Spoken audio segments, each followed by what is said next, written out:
Okay, we've got Anthony Sokunbi-Walton in the house with relentless upstarts. So thanks for coming. Thank you. Thank you for having me. Okay, so great. So let people know in a nutshell what you are about. Who are you? I am the founder of Moss Pictures, um, and aside from filmmaking and documentary making, I mentor young men between the ages of 18 and 30, and mentoring in the sense of having them understand where the world is going, business wise and, relationships. And quite a few people, you know, in this day and age have gone into, especially after the pandemic, have lost touch with the reality of what is going on. So I mentor a lot of people, men, women, marriages, and yeah. Okay, so Anthony, you fly between the UK, USA, and Nigeria, but we would just want to focus on the UK and the US now. What is the difference between the hustling culture and the business landscape within those two countries? Would that be in relation to black people? You can say all people, but All you can people after you can narrow it down to black to people. black people. That's simple. I mean, the US, you can dream. You can dream in the US and you can actually achieve the dream in the United States. But in England, you can't dream because there's no facilities for you to dream. Everything is narrowed down, and if you dare dream, you stand as what is a dreamer that will not achieve anything. Um, the hustle game, as we guys call it, pays up better in the US. You you can achieve any and everything you want as long as you put the hours and the work in. In England, you have the dream, you have the drive, you have the age on your side, and you still will make it. You still will make it. And it's just a fact. You can argue with me from now till kingdom come. It's what it is. Two different places, two different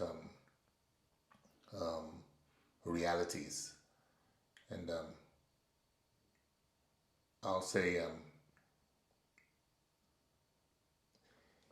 in the U.S. people come together because the oppression is vivid.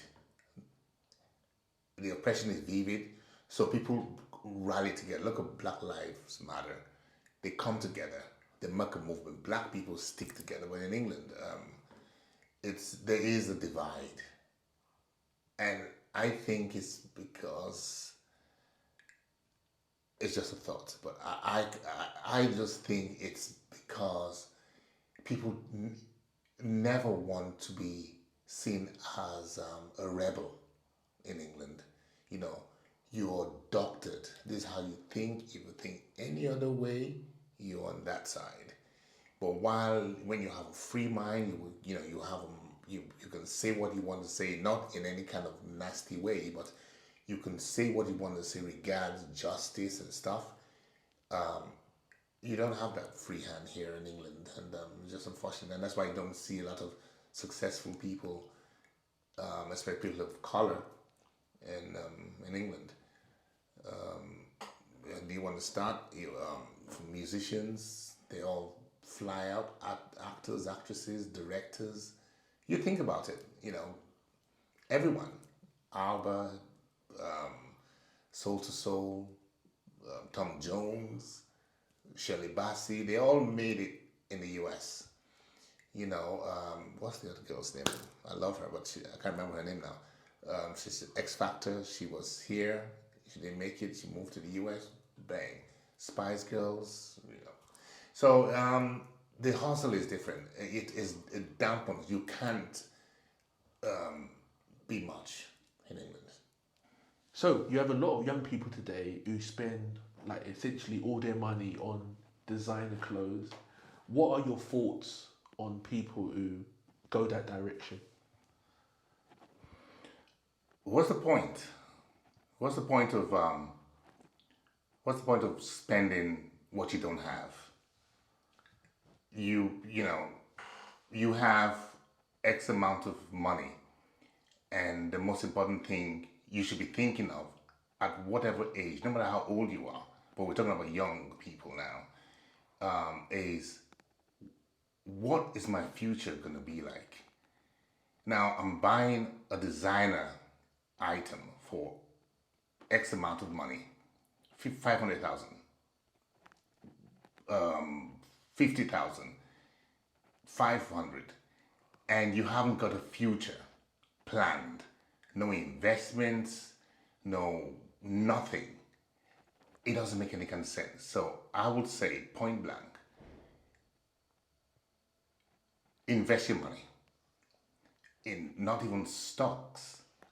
There are other things you can do. You don't have to go into the, a lot of people talk about Bitcoins and stuff like that, Bitcoins and this. You have to research. The world we live in now, guys, is not funny anymore.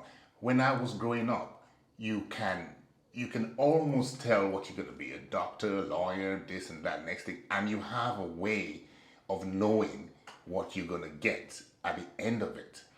But now, things are done on the internet. You have young boys and young girls and, making gazillions of cash, this is a fact I'm saying, gazillions of cash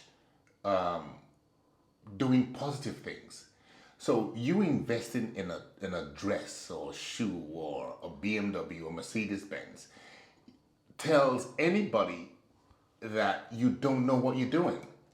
You certainly don't know what you're doing. So your best bet is relax, think of your future. You've lived in both the UK and the United States, and also like their housing is totally different in terms of pricing. Can you give us an idea on the price difference between UK houses versus the houses in the United States? The comparison is it's just right there in your face. It stacks. England is such a small island, and there are too many people in it. So they have to. What has to be done would be, in my opinion, hike the price in a certain area to get people to move out of, say, for instance, London. London is too chock-a-block. So you have a house for 1.2 million, a two-bedroom place in Hackney, for instance, 1.2 million, 1.5 million. It's ridiculous. Same thing with New York. It's space that builds prices. So yes, prices in England are quite high. It's very difficult to get a mortgage, as a first-time buyer. While in the US, you have space. And houses in England are, the quality is higher, and they build with intent. But in the US, it's all slabs. They build with slabs, so obviously it's cheaper and stuff. But you have more beautiful houses in the US and space and stuff and stuff like that. So yeah, they're different, and it's just because of the space each country has. You can get the entire United Kingdom. You can get about 600, I think, of the United Kingdom fixed in the US. It was less than that. I was just exaggerating a little bit. But yeah, so it's time. It's space that drives up prices or drives it down. You have to be a multimillionaire to live in London. Um,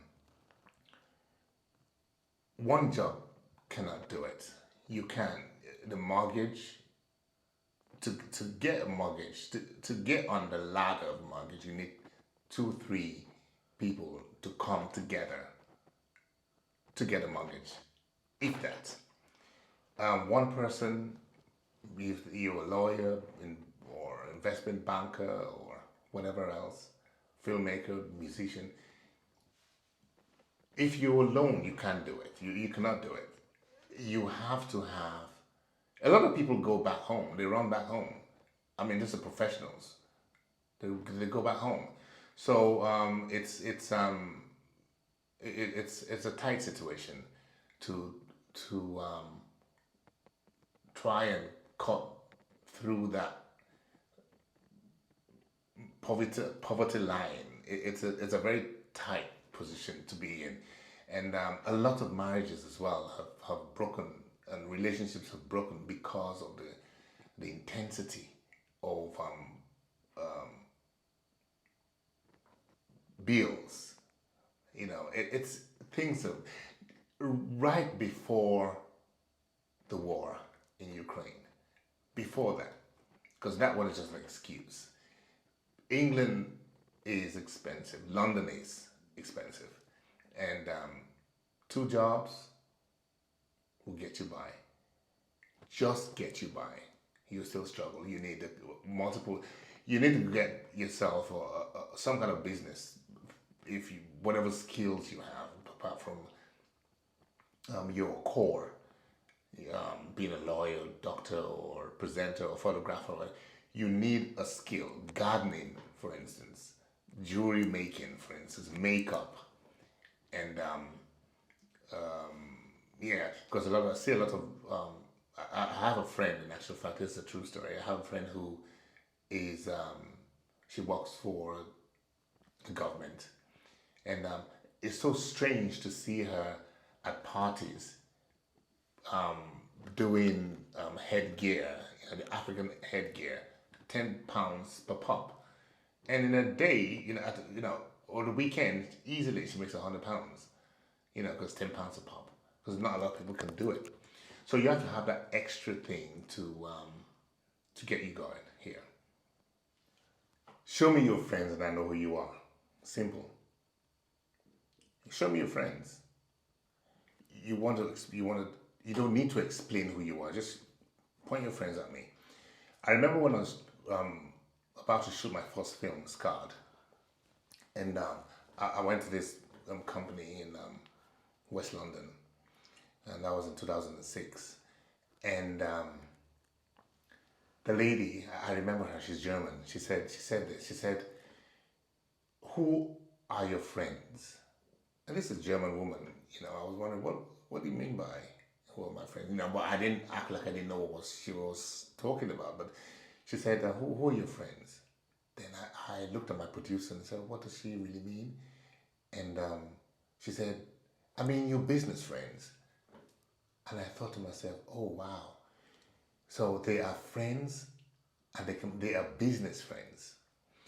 Now, do you know that in life, when you attain a certain level in life, color don't matter anymore. Billionaires don't look at billionaires and say, oh, you're a black billionaire, or you're a white billionaire, or you're an Asian billionaire, or whatever it is. I heard somebody say that, and it was so true. Show me your friends, and it tells me exactly who you are. So anybody that doesn't add to you, especially, always remember this, whatever you do, be focused on the intent of the friendship. What will move you forward? What will move you and them, not just only you. Remember the we thing, you and I, us, we, very important in a relationship, not I. There's no I. If you watch a film, you have about 300, 500 people making just one movie. It's about collective people that think alike. So I'll say, show me your friends. So, what advice would you give to anyone who wants to expand their network and network with people? How do ordinary people make friends and become influential within the people they are in proximity to? Show yourself friendly, and you'll make friends. Making friends is one of the easiest things you can do. Be friendly, a smile. How are you, and what do you do, and how's your day going? Not a lot of people do that. Nowadays, not a lot of people are interested in how you are. I don't know you, so why do I want to know how you're doing? It's an art. People are. There's a saying where I come from.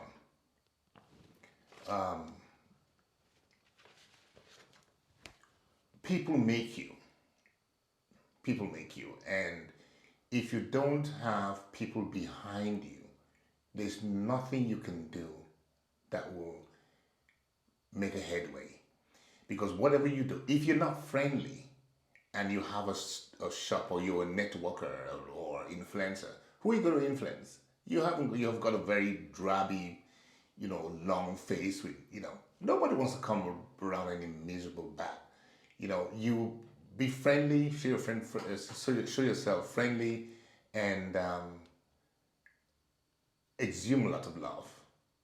And that's the only way it goes. Show love, and it'll come back to you. It will certainly come back to you. So yeah, I'll say that. Okay, but what advice would you give to someone that, let's say, they want to network more in business and they want to build a business network? What practical tips would you be able to give that person? I'm a filmmaker. Now, use me for example. I'm a filmmaker, and I mentor as well, men, women, marriages. A lot, especially a lot of young girls that want to know, because I've been married for 25 years, and they want to know, how do you do, uncle? How do you do it? How do you like that? Easy, simple.